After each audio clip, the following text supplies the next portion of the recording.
like, right. Here we go. Thank you very much. So you're a politician in Lithuania? I am former diplomat for 23 years. To get a cup of coffee with a little last bit of posting milk? in Washington, D.C., that's where I met all possible? those guys. And now I'm back in Parliament. No, I'm good. No, I'm good. for She's the one who 6 just landed. years, I'm kind good. of representing the ruling Christian Democrat Party, always. When did you get in? Kind of foreign policy party Friday that evening. destroyed Did you the go on Soviet the trip Union Yes, of out course. there? and Was it always good? were hunting in the Yes, east, that but would be now beautiful. also Have you been up hunting there? as far as Never. Taiwan. So when we lived here, we went up there a lot. as Taiwan. Oh, hi, yeah. Because, Do you know what it looks like? China I've seen pictures. All right, if I could ask you to take your seats, please. Yeah, the best. The best. High Caucasus.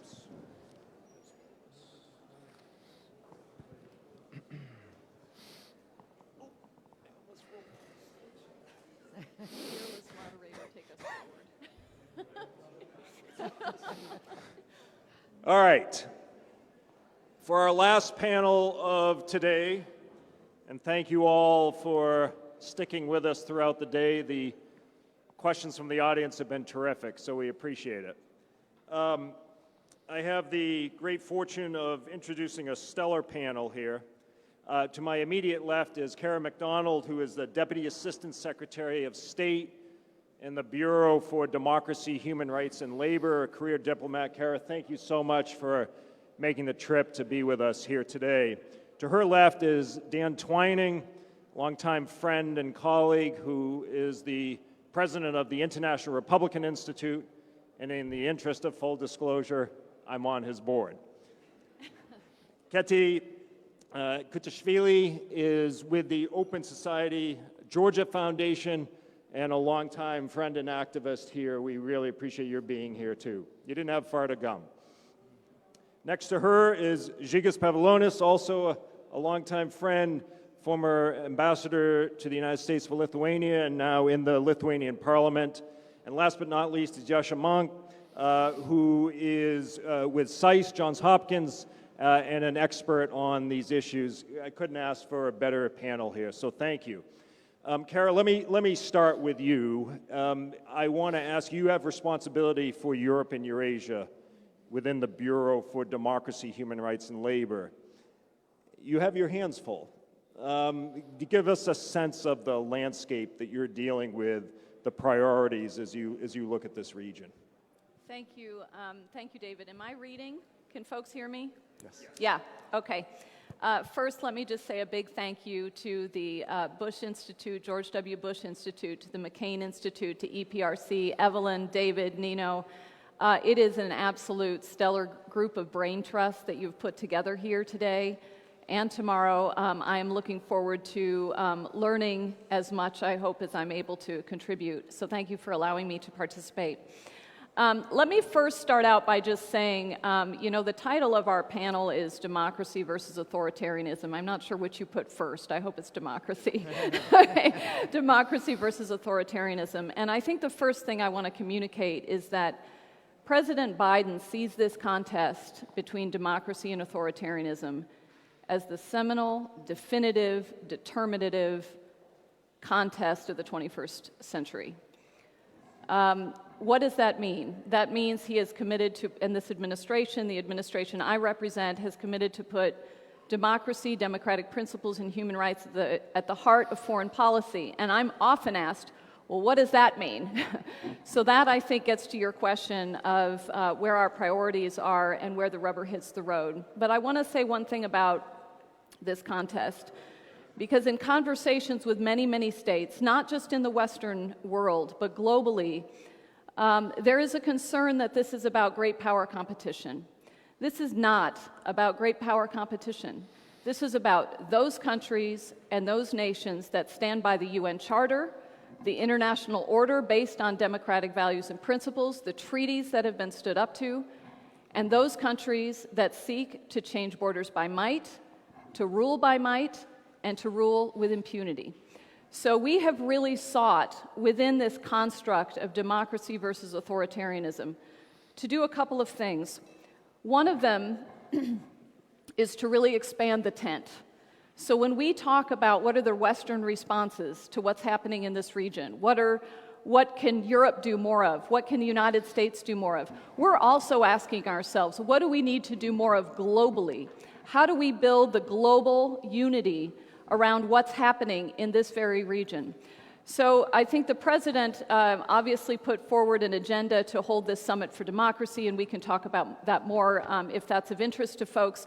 But there's one piece that I want to bring into this discussion from that. In bringing over 100 leaders together, over 50% of whom are not Western, are not from this part of the world, are from the global South, represent the G77. The goal has been to expand the tent around what this contest is.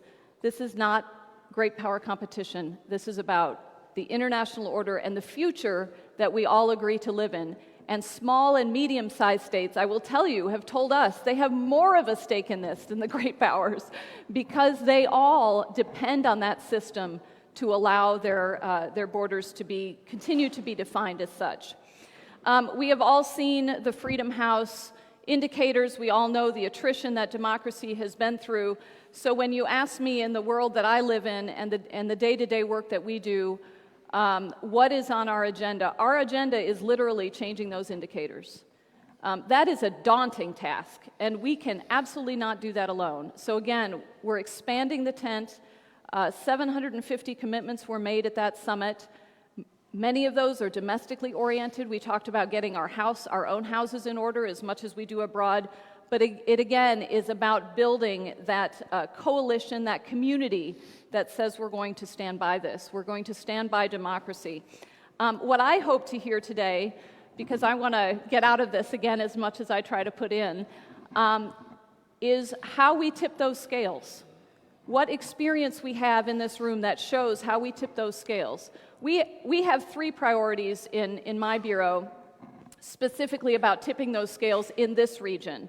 And what we see happening with this very flagrant example of authoritarianism unchecked, of an authoritarianism that has gone unchecked for far too long, and really with the unconscionable, unjustified, unprovoked war against Ukraine.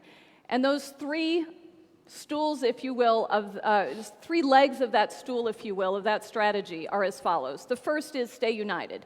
We've talked a lot about how to stay united and how that is navigated in very difficult situations, from energy issues to economic issues to sanctions issues, etc. But it is about also sticking up for each other. It's about why Lithuania, I really appreciated the the former minister's comments, why Lithuania is supporting Taiwan. This is about a global discussion about democratic values. The second is mitigating the negative impacts of authoritarianism. And what do I mean by that? I also mean things like decreasing the dependence on sourcing that comes from autocratic countries. Sourcing in energy, of course, we've all discussed that. It's a very complicated conversation, but also sourcing that comes from the military, sourcing in the economic world, and that is globally. And the third that I would say is going on the offensive with democracy, going on the defensive. It's not about defending democracy. It's about promoting it. It's about renewing it. It's about renewing it globally. And to do that, I think we need a lot sharper tools. And so a lot of what my bureau is working on is trying to sharpen those tools. What does it mean, for example, to have a digital world that it contributes to digital freedom and contributes to a technology for freedom? That's the kind of discussion that I think we want to have. So with that, I'll pass it back to you and hope for a very open discussion. Kara, thank you very much for a great start. Why don't I just do this? I'm just going to go down the row here. So Dan, let me turn to you next. You wrote with U.S. Senator Dan Sullivan a great piece in Foreign Affairs called "Only Bipartisanship Can Defeat Authoritarian Aggression." And in the beginning you write, "The free world is shrinking, not growing." And then toward the end you write, "Democratic values give the free world a critical advantage in what will likely be another decades-long confrontation with Russia and China, just as they did in the Cold War." Square those two sentences for me, if Okay, you would. thanks, David. I'm very proud to be here with the new leader of the Bush Institute, the new leader of the McCain Institute, the longstanding leader of EPRC, and so many friends from Georgia and elsewhere. Thank you. So look, 2022 is a pivot point in world history. It marks a new era of authoritarian aggression in world affairs. I think sometimes we get lost in these theological debates and we can't see clearly what is quite clear, which is that the dangers to a free and open world emanate from dictatorships. Their domestic repression and abuse of their own citizens' most basic rights is mirrored in aggressive foreign policies that want to take away the rights of independent nations, Ukraine, Taiwan, etc.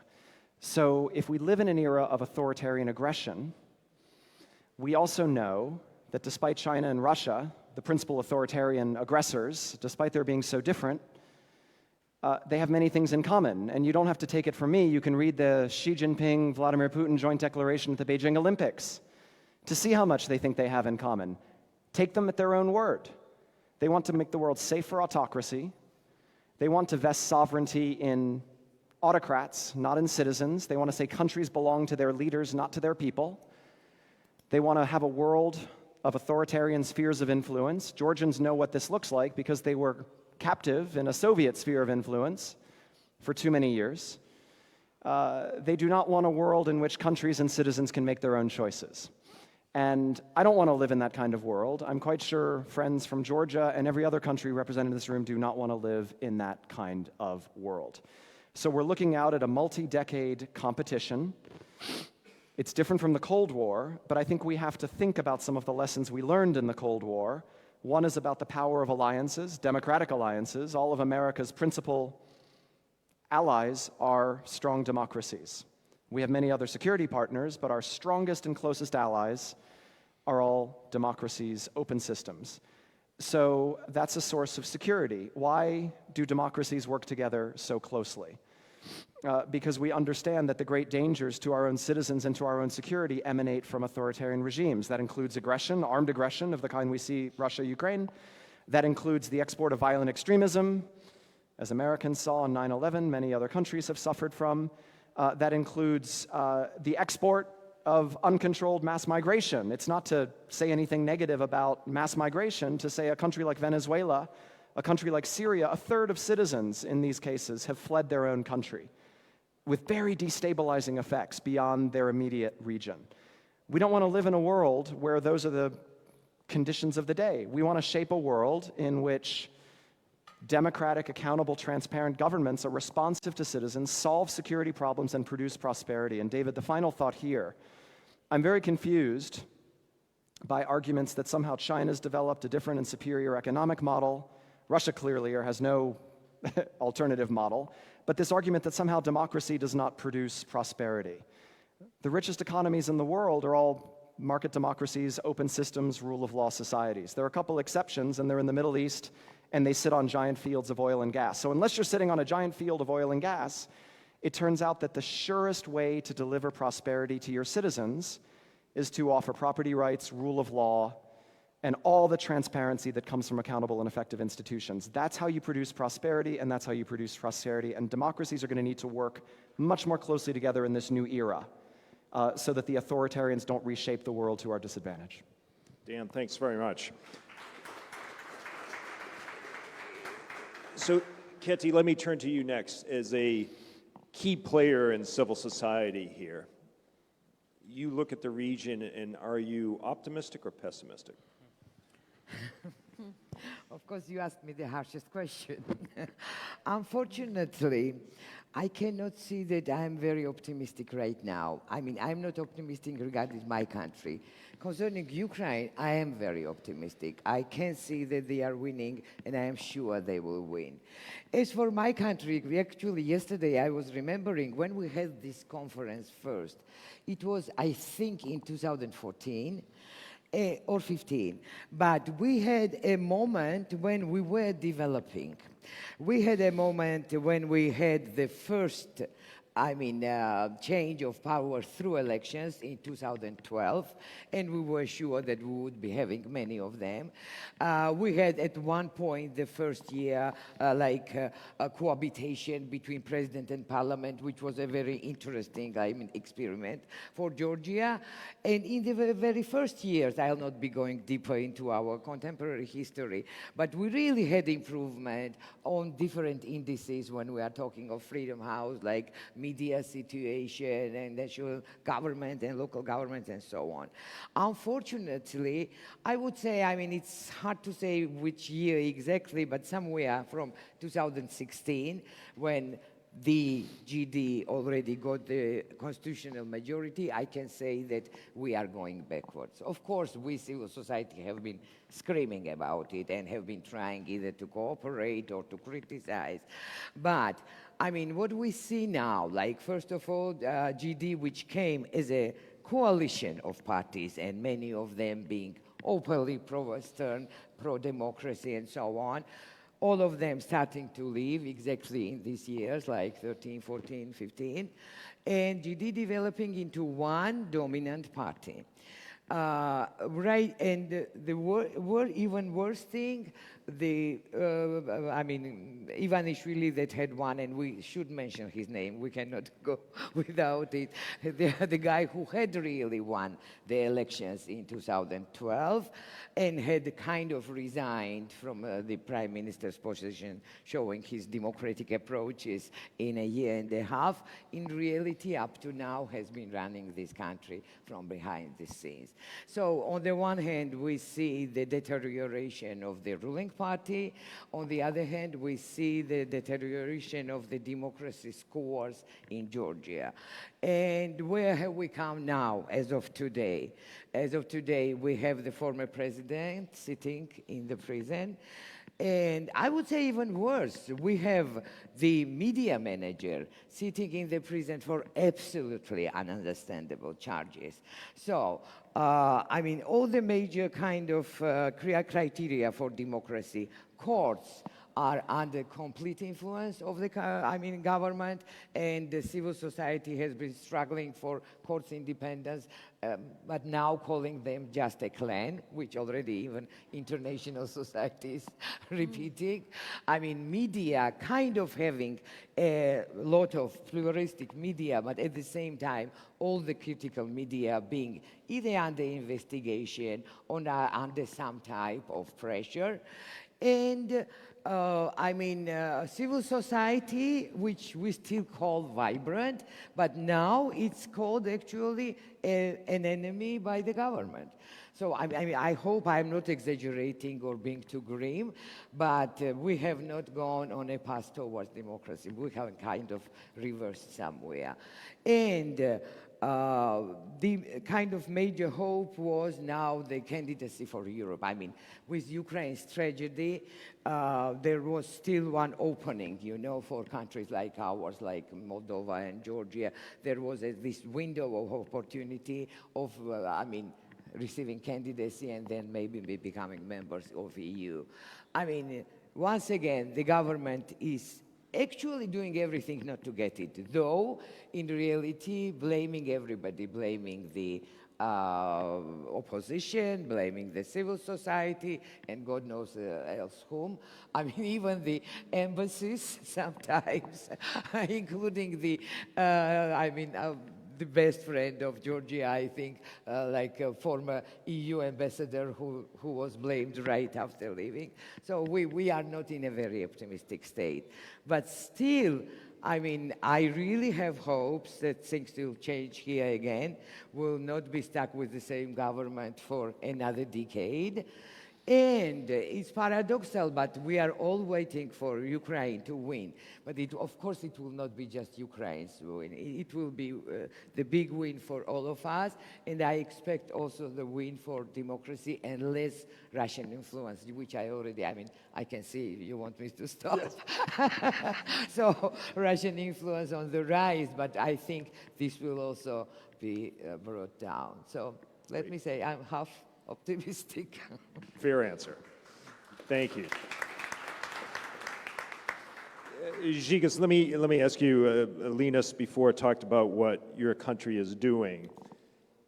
Do Lithuanians feel they are getting the support and solidarity from fellow democracies in the positions that they are staking out? What more can be done to support Lithuania and other countries that are stepping up?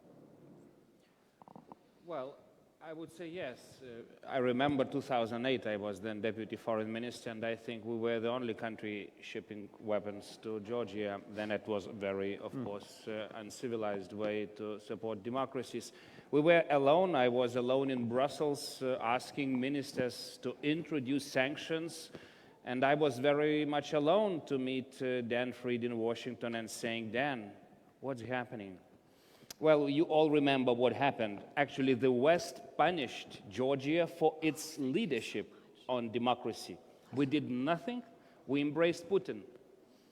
And we now pay for it so dramatically. And, you know, when I'm looking to those people all around, I remember, you know, Senator McCain, and I remember David, I remember Damon, Kurt. You've been doing it all. So when you ask us Lithuanians what to do, look to yourself. You've been, you know, pushing freedom. We've been fighting together. We've been strategizing together. What happened with you?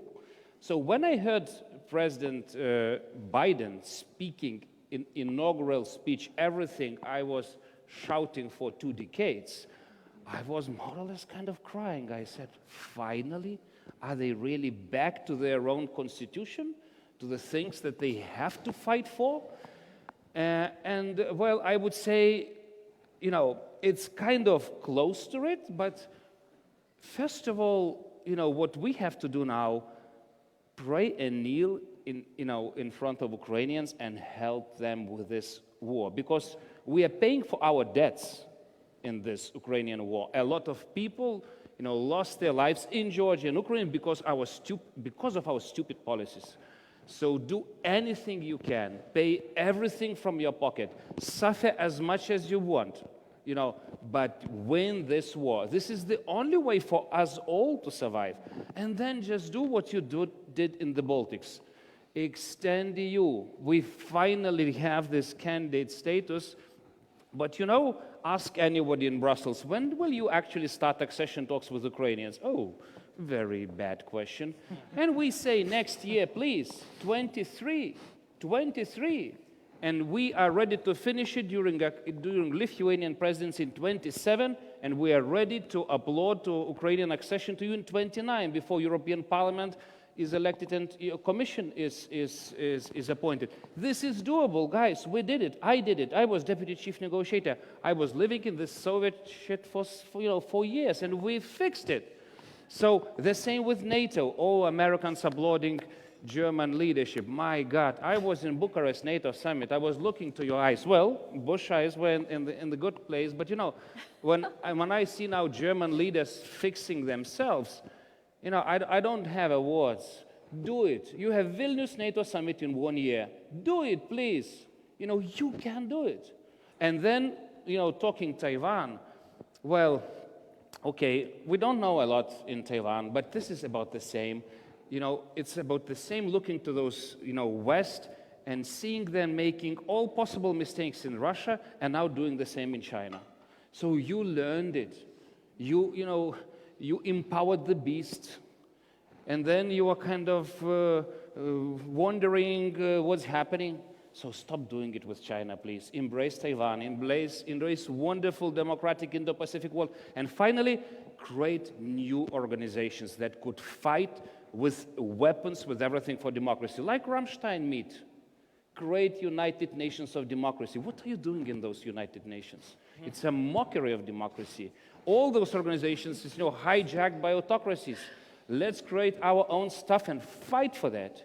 And we can do it. We did it. 3 million of people destroyed the Soviet Union.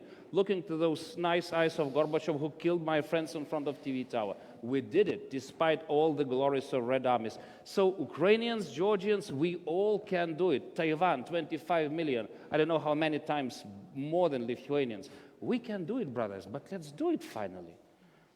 She was so good.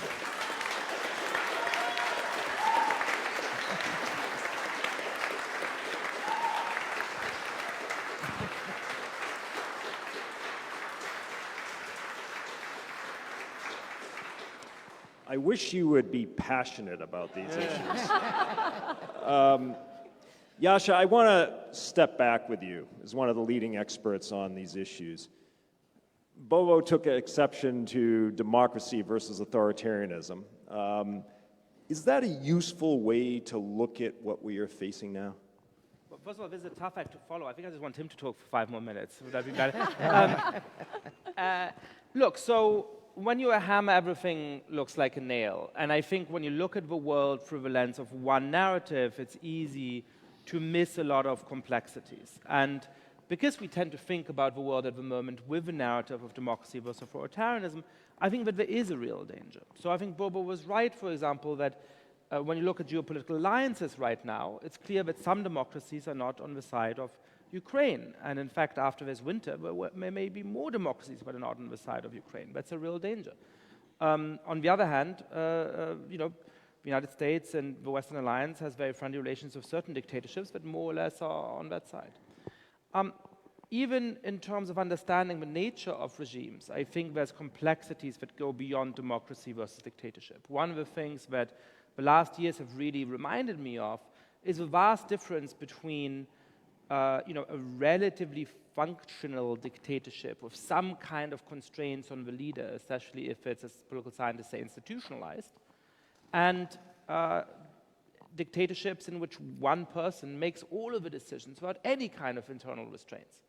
Dictatorships that are starting to be totalitarian in the extent of social control that they exercise, and the extent of allegiance that they command. So absolutely, let's step back and think about ways in which important features of a world might be obscured by just thinking about it in terms of democracy versus authoritarianism. However, I do think that in normative terms, the most important thing that is going on in the world at the moment is that our comfortable and lazy assumptions from 10 or 15 years ago, that democracy is on the march and that a vast area of the world has already won freedom and that it's just a matter of time until it expands to other countries, has turned out to be wrong. And that there is a very serious danger of democracy being lost and independence being lost in Ukraine, obviously, because of the attack on Russia, in countries like Georgia, or for that matter, in countries like the United States. There is a very, very serious danger that the 21st century is going to be written by autocrats in Moscow and in Beijing and in other places. And so for all of the sort of ways in which we can make the narrative more subtle, in which we can and should pay attention to ways in which it obscures certain features of the world, I do think that the conflict between democracy and authoritarianism is the essential political battle of the first half of the 21st century. Thank you very much for that. Kara, I want to come back to you. I don't want you to get into U.S. domestic politics. That's not the job of people who work in the State Department. But you, I'm sure, hear the whataboutism response when we raise concerns about other countries. How do you address that?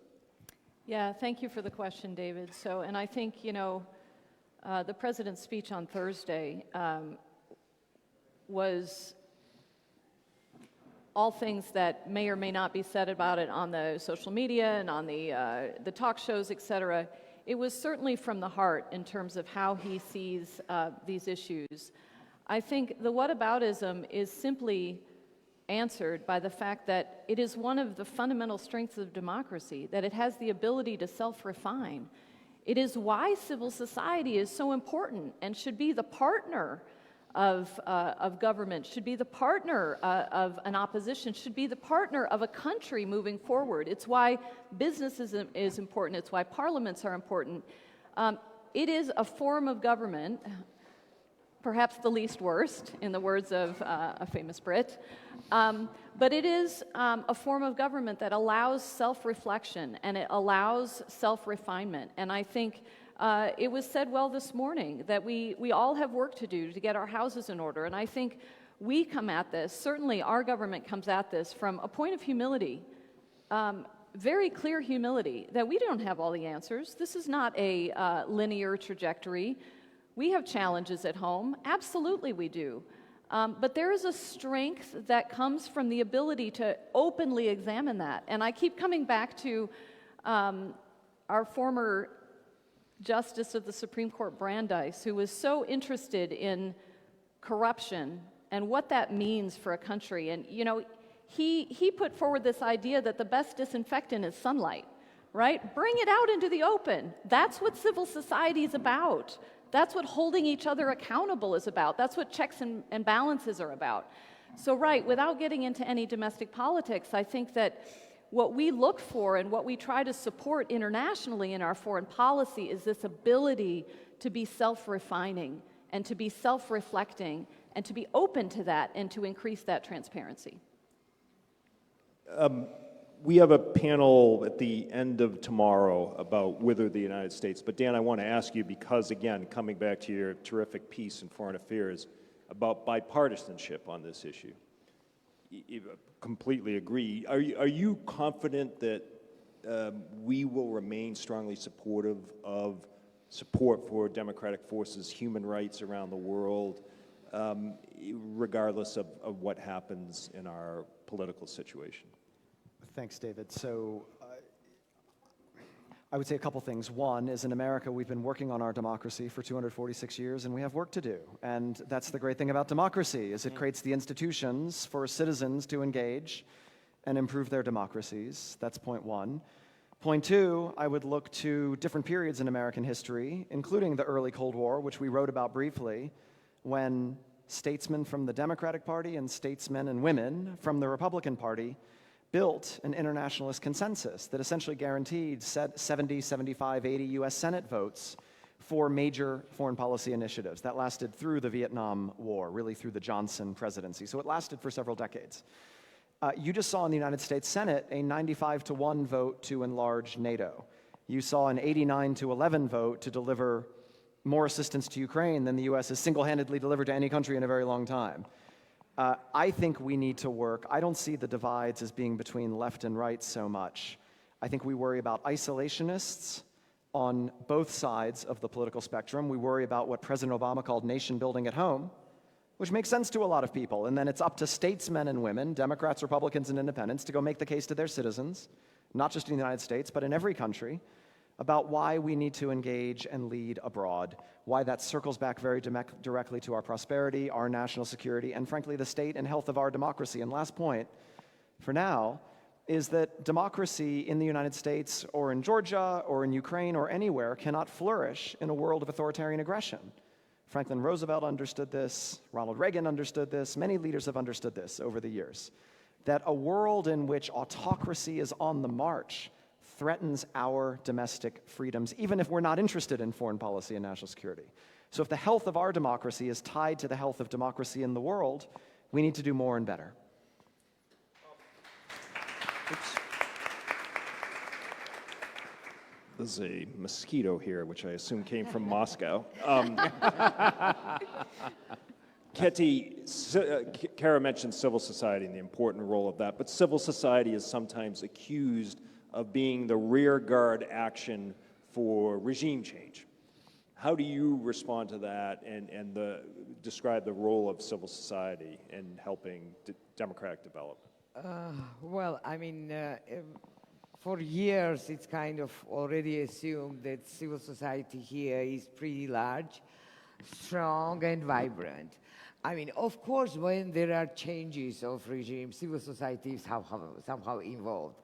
I would not say that we are of the authors of regime change, but of course, civil society is out there, either in the streets or monitoring the election precincts or, developing some policies for future and so on.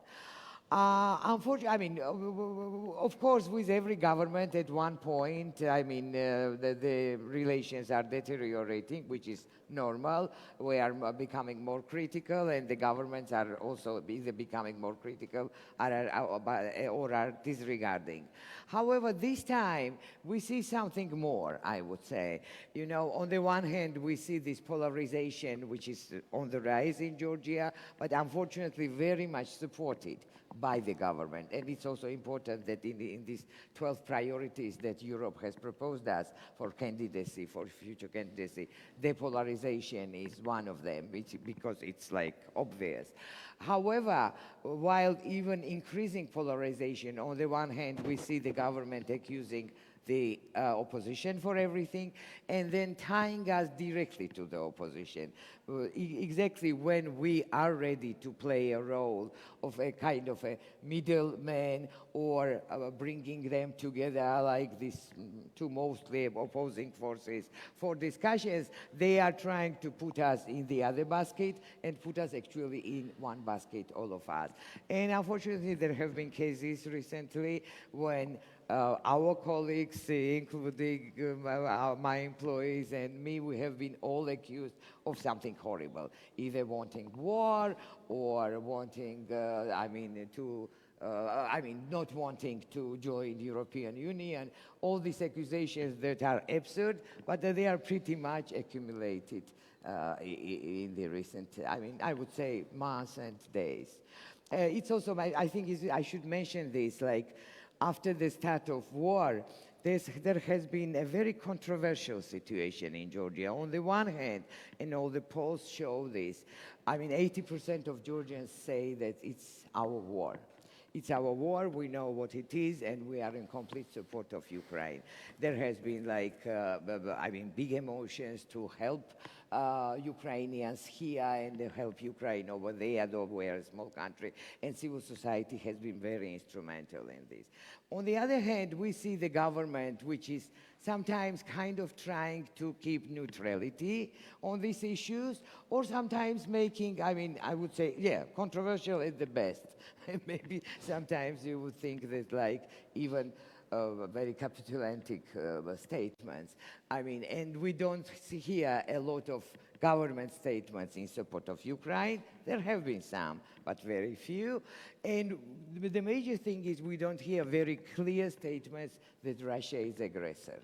And we haven't heard name Putin, correct me if I'm wrong, from any government representative recently, as if this guy doesn't exist. So what is this, like a big fear of Russia, or even something more? It's still hard to say, but we definitely see the increased Russian presence and the increased Russian influence, even in economy in Georgia. Ketty, thank you. Žygas, I want to ask you about the importance of coming to grips with history and accountability. You made reference to the 14 Lithuanians who were killed as the Soviet Union was coming down. The Russian forces and Putin are being accused of war crimes, crimes against humanity, even genocide. How important is it to come to grips with a country's war crimes and its historical terrible mistakes?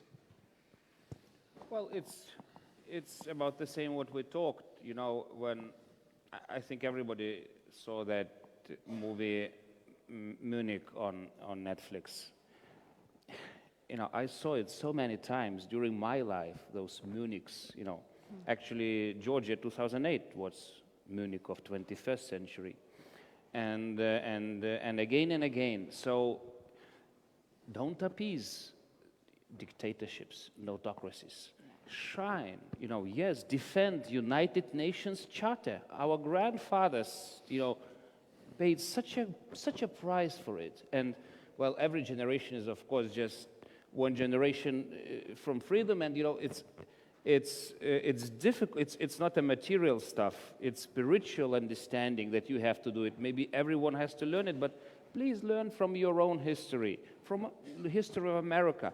But also coming back a bit to this unity issue, it's so ironic that to each McCain conference, we come with Linas with different chapeaus. we change. He's ruling now, then I'm opposing, now I'm ruling. He's kind of, I don't know, social democrat, but we never been together as parties. We fight with each other, those social democrats and Christian Democrats. But we are so much united on Georgia, on every foreign and security policy aspect. And today, we symbolically met with Georgian foreign minister together. And we were asking him just one thing: unity, please, on those 12 points. You have again new chance. I still remember the roadmap, all other chances missed, and again you have a chance. And please look, this is so similar to Lithuanian history. We were kind of stupid in '97, not like Estonians, We were resisting Brussels, we were shouting at Brussels, we didn't want to do a lot of stuff.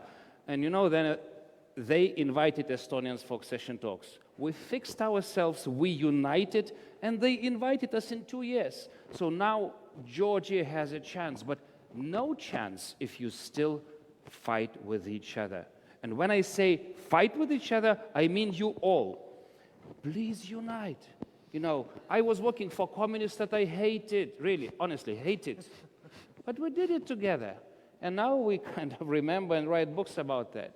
So please unite, because if you miss another year and another year, Russians will drink a lot of champagne. This is their victory.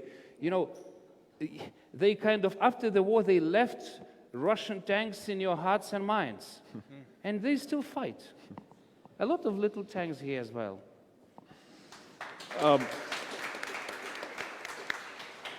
going to turn to Yasha for the last question from me, and then we'll open it up to the audience. But Yasha, the sad fact is, among the democratic community of nations, we are not united when it comes to Russia's invasion of Ukraine. You look at India, you look at Brazil, countries in Africa.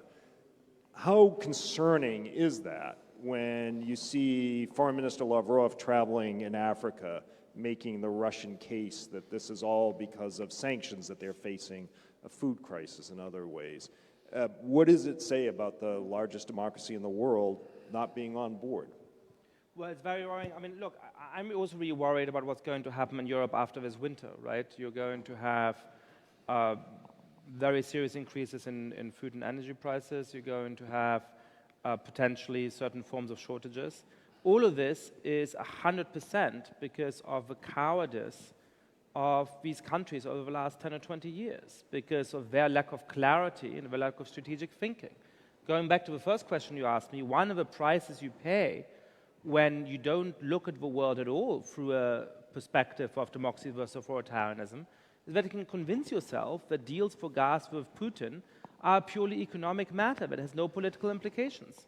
And then you essentially become dependent in your autonomy and in your ability to make decisions on a dictator in the Kremlin who can decide whether or not your pensioners can heat their homes.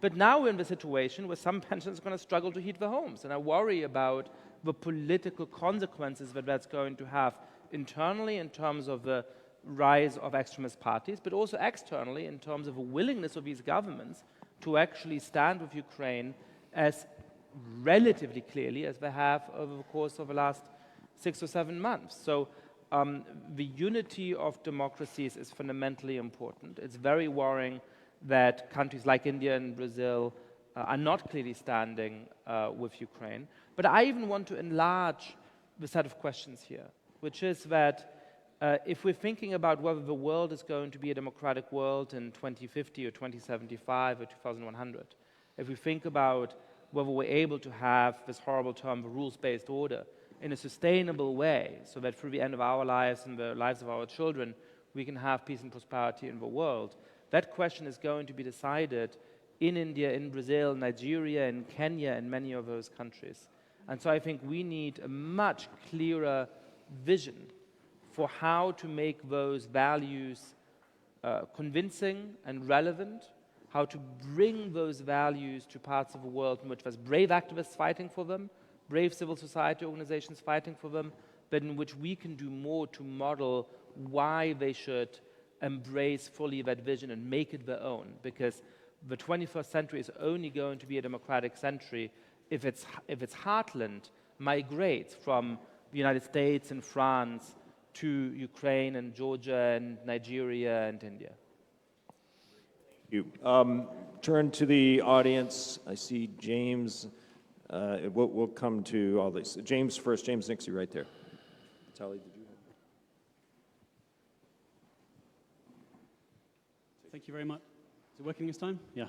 How does a panel, please, square the notion that Dan expressed that you can't live with or tolerate an authoritarian Russia, a fascistic regime like Russia, because it negatively affects our own societies, our own democracies, it means us harm, it does us harm, with not calling for a change of that regime, i.e. regime change, which I didn't hear you call for, but maybe I missed the subtext. How do you square those two? Let's take one more, Vitaly, right here in front. I just have a quick comment. Do you want me to do it right away? Well, hi, my name is Vitaly Shklerov. I'm a former Harvard Fellow and Belarusian activist. I just want to quickly comment. First of all, David, thank you so much for a great panel. It's wonderful, and I just want to quickly comment because Kara said about self-defining and huge role of civil society and about partner of the opposition, being a partner of opposition. I just want to remind you that that's where we've been talking a lot about how to support Ukraine, whether or not, and how quick to deliver weapons and military and financial support. So I believe the support starts right a couple levels below, talking about opposition, talking about political prisoners. And in this sense, I just want to remind you how many political prisoners and how many activists are still suffering in Belarus, in the country where I'm from. That's are over 1,300. And in this sense, in Russia, Vladimir Kara-Murza, Navalny, Yashin, and so on. And I believe that's where the support should start. We are asking ourselves what we can do, whether to deliver weapons or not, and in which capacity. But look how we do support opposition. In Georgia, the famous oppositional channel is about to close. In Georgian, editor-in-chief of main oppositional channel is in prison. In Belarus, there are over 1,300 political prisoners. And talking about Linas and Žygimantas, I just want to say thank you guys, because in a way, Lithuania was the only European country, talking about leadership, to support and recognize Svetlana Tikhanovskaya 2020 after 35,000 people were arrested. The only European country, get it, only European country to recognize not the leader of opposition, but fairly elect, legitimately elect president-elect of Belarus. There's not a single country yet in Europe to recognize her, to give her credentials, diplomatic credentials, and help the opposition that suffers daily to get out of misery. Because as someone of the panelists said it before, I believe previous panel, we don't have to send troops to Ukraine. We just can deliver money and weaponry. So the same here. You don't have to get to Georgia or Belarus or Armenia or whatever. Just support the groundwork of opposition and civil activists. Thank you for saying that. Thank you. I did want to give you that opportunity to take the floor because obviously what's happening in Belarus needs much more attention than it's been getting. Regime change, was that directed to you? Yeah, I don't know why it was directed at me, but I'll take it. You're the tallest one on the panel. So look, it's people in these countries who have to do the work, right? It's not up to the United States or anybody else. We know, for instance, in Belarus, that most Belarusians are opposed to the war. We know that the woman who won the elections in Belarus 2 years ago is opposed to the war and has condemned the war. There would be no Russian assault on Ukraine through Belarus if Belarus was a democracy. I mean, you can just magnify that around the world. It's for Belarusians to do that work. It's for Russians to do that work. Ukrainians have done that work. A Ukrainian friend reminded us over the weekend, Ukraine's had 3 democratic revolutions just in the last generation, fighting for greater public voice, accountability, transparency. The reason Vladimir Putin invaded Ukraine is because he saw Ukrainians throw out a corrupt dictator in the Maidan in 2014, and he's worried that someday Russians will do that to him. So I love it when people tell me, people who live in comfortable democracies, they say, oh, this is ideological. You know, we have to be realistic. What's realistic is to understand that autocrats are driven by ideological insecurity around letting people have a choice, which is why Putin controls his elections, which is why Xi Jinping is about to be heralded as leader of China for life without any public input, right? So I think we have to be quite confident in the values of people. IRI works in 100 countries. In all of those 100 countries, people want a greater voice, greater dignity, greater accountability from their leaders. So there's no geopolitical project. I think Kara's right. We should trust in people to make sound choices, and the world would be better if people could elect their rulers everywhere. Anyone else want to weigh in on this? I'll Kara, weigh go in ahead. just really quickly about the dissonance that you signaled. I think we see internal repression and external aggression as two sides of the same coin. So when we see, for example, transnational repression, the export of autocratic models, misuse of multilateral institutions to go after dissidents, this is just an expression externally of what's happening internally. So very much, I think, in terms of how we approach these issues generally, it is with that holistic view. I also want to thank you so much for raising Belarus, because it's very much on our priority list. We have been absolutely supporting, stalwart supporters of not only Svetlana Tsikhanouskaya, but of all of those who have paid with their family members' lives, their lives, who are still in prison, 1,300, I think, still in prison. It is absolutely an imperative that we can continue to call this out and not allow Lukashenko to escape responsibility for the facilitation he has done of this war.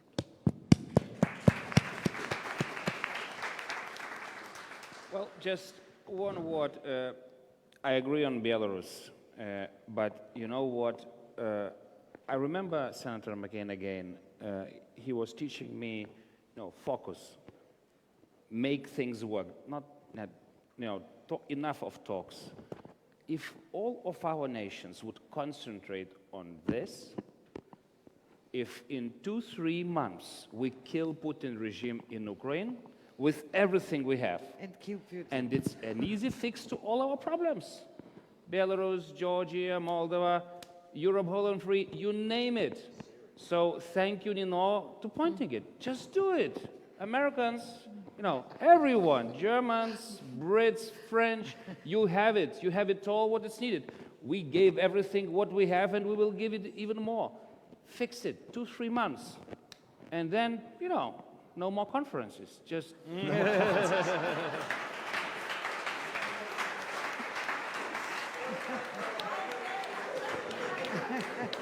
Well, I was with you right up until the end. We'll come back to that over dinner. Georgi, then Batu, and then right there. We'll try to take these last four. Thank you. I'm Georgi Gandelaki with European Georgia. When non-democracies become democracies, and conversely when democracies break down, this always has profound geopolitical consequences. Belarus is one example. Back in the day, it was a promising emerging European democracy when Lukashenko won free and fair elections. I think there is a consensus now that in Georgia we're having a democratic backsliding.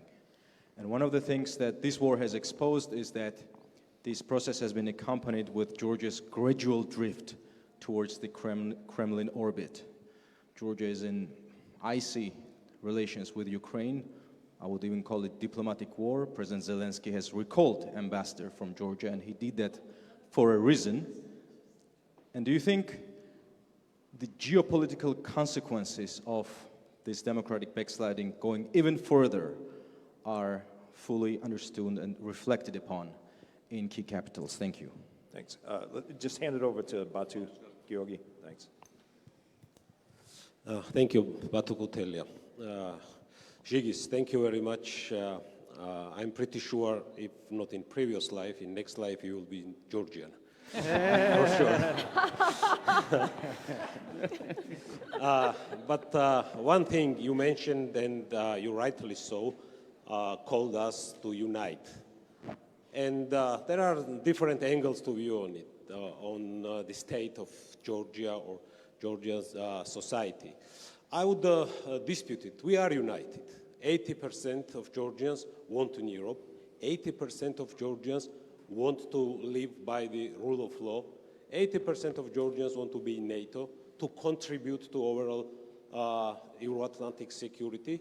But the problem is that the ones who have power in this country, they serve the one person who is a reclusive billionaire.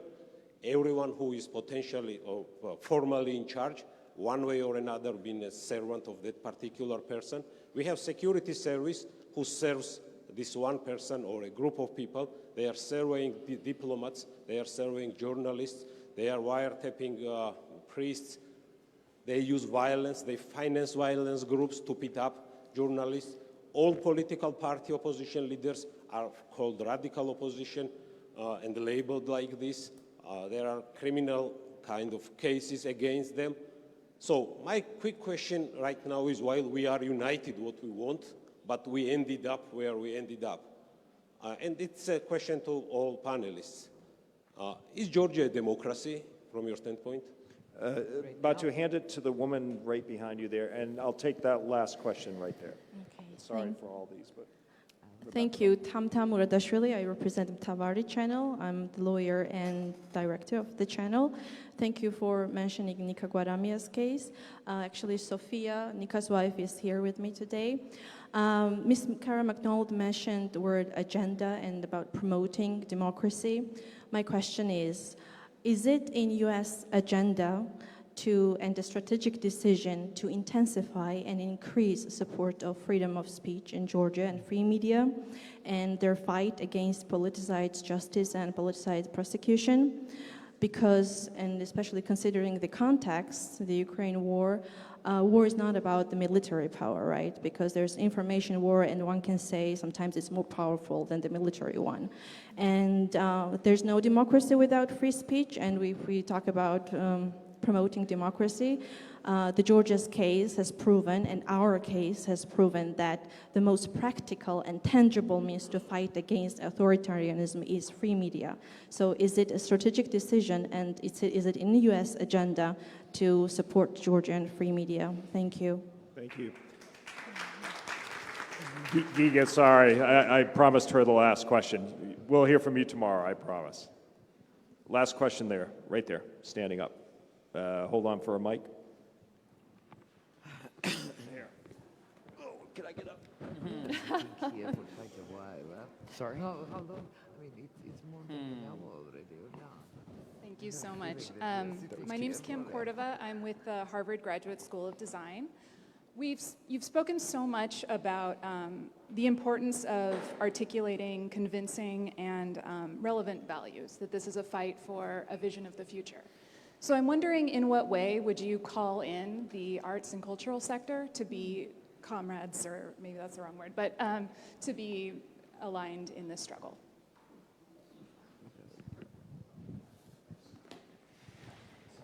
All right, who wants to start? We can quickly run down Sure. the panel and we'll wrap up with this. Sure. Kara, you go want ahead. me to start? Yeah, please. Okay. Free media, 100%. The answer to that is a resounding yes. So when I talked about sharpening the tools of going on the offensive, free media is a part of that. Absolutely. I think I cannot express enough our concern about what we see happening with civil society, ISFED, with independent media here in Georgia. I'm so appreciative for your presence here. Why? Because we're great friends of Georgia, and we have invested. We're not bystanders. We're investors. We're shareholders in Georgia. We care very much, but we can't want it more than they do. We can't want it more than you do. So that gets back to Dan's point, I think, about sort of it coming from within. And I would really echo the sentiment from the last panel about don't lose the opportunity. Do not lose this opportunity. You do not know how many times it will come around again. And we stand by, ready to support. Okay, that's free media. Just quickly on the Georgia geopolitical consequences. Yes, absolutely that is recognized. I do agree that what happens in Ukraine is going to affect here in Georgia. And so this is why I think we have this focus and this laser focus on the war against Ukraine. But absolutely, it has import. It absolutely has import. The last thing I want to say, if you'll permit me, David, Putin did not expect, in military planning, right, you have all the assumptions listed.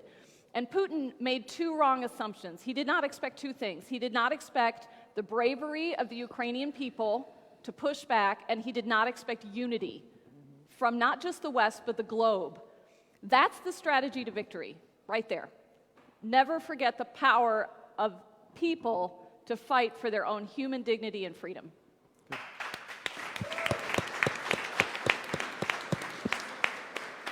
Yeah. So just very quickly, I would love to speak to a few of the issues in Georgia with reference to Ukraine.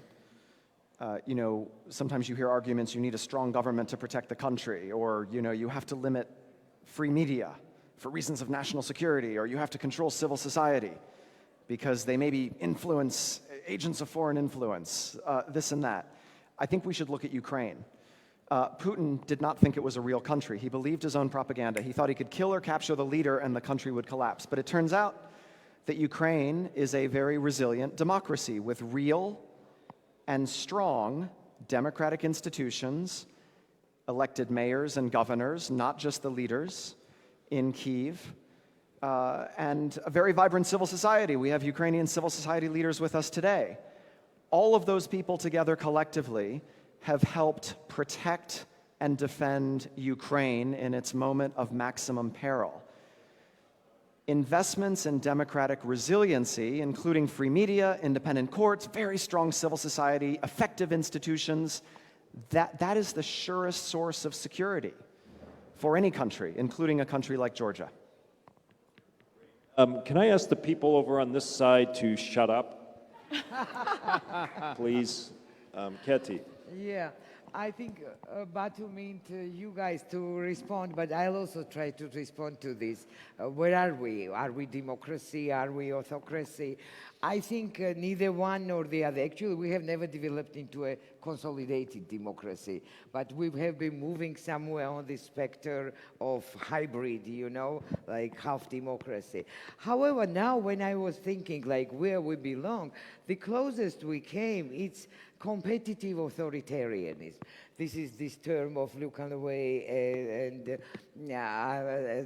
Levitsky, where it's, I mean, on the one hand, we do have plurality of parties, I mean, incredible amount of parties. We have plurality of media, we have civil society, and we have elections.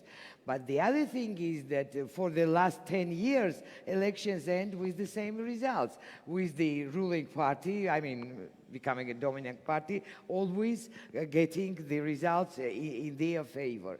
So this is like this competitive authoritarianism, I think cannot be staying like this. It will either move into like, I don't know, either dictatorship or complete authoritarianism, or it can go back or force to democracy. I think that's where we are now. Well, just replying to Batu's question about Georgian identity of Lithuanian souls. Well, yes, we are called Georgians of the Baltics, you know it. And we are proud of it, because we are proud of you. We know you for ages. You are a biblical nation. You know, to compare with Lithuanians, we've been just starting to kill first Russians when you've been doing a lot of stuff here. You are most creative, you are intellectual, we feel it, you can do it, you can do you and NATO. But you know what? Russians, in some interesting way, you know, KGB is one of the best psychologists. They were able to turn your best qualities against each other. So turn it all against the Russians and win that war, finally. That's in your hands. Yasha, the last word to you. Well, there was a question earlier about pessimism and optimism, and I want to just zoom out, because there's a lot of reasons for pessimism, that all of us can think of. I just flew in from the United States. There's a lot of reasons to be pessimistic about what's happening in the country and is going to happen in the country in 2024.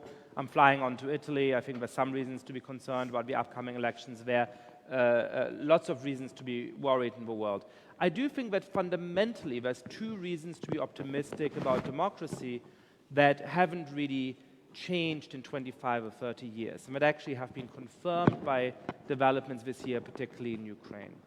The first is that there still isn't a credible alternative to democracy that actually has real ideological pull and appeal to a large number of people.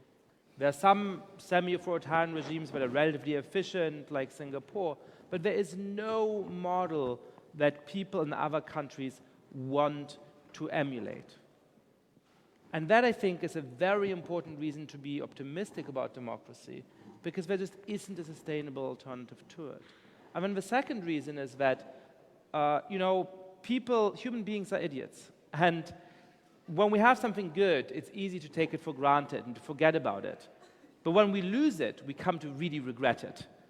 And that's often how we feel about liberty and democracy. When countries are democratic, they complain and they talk about all of the problems that are real problems often, and they're even willing to vote for people who undermine those democracies. But when they lose their liberty, or when the national independence is under threat, they do rise to the occasion. And we've seen that so powerfully in Ukraine over the last months. And so when you ask me about where we're going to be in 25 or 50 or 100 years, perhaps somebody will invent a political system that makes democracy second best. It's imaginable, but I don't see any indications of it. And until that is the case, I do think that even under really difficult circumstances, people will fight for the freedom and they will fight for democracy, and that does make me optimistic. It has been my distinct privilege and pleasure to moderate this great panel. Kara, Dan, Keti, Žygis, Yasha, thanks so much. And you, David. Žygis, go ahead. So ladies and gentlemen, that concludes today's session. We'll be back tomorrow at 10 o'clock. For participants in the conference, we leave